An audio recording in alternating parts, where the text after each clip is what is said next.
दोस्तों, आज इस कहानी की पहली किस्त है। तो आहिस्ता आहिस्ता आपको कहानी सुनाऊंगा क्योंकि आप बोर ना हो जाए।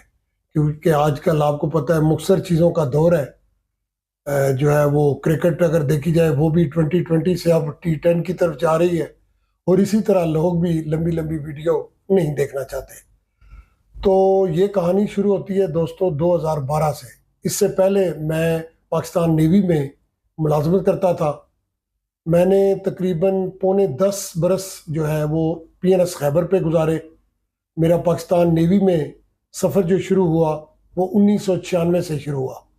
31 दिसंबर 1995 की वो रात थी जब मैंने PNS हमालिया रिपोर्ट की। वहाँ से मेरा जो कैरियर है उसका आगाज़ हुआ। इब्तदाई जो ज़िंदगी थी वो बड़ी डिफरेंट थी, लेकिन बड़ी चैलेंजिंग थी। लेकिन उस चीज़ ने मुझे बहुत ज़्यादा मजबूत किया।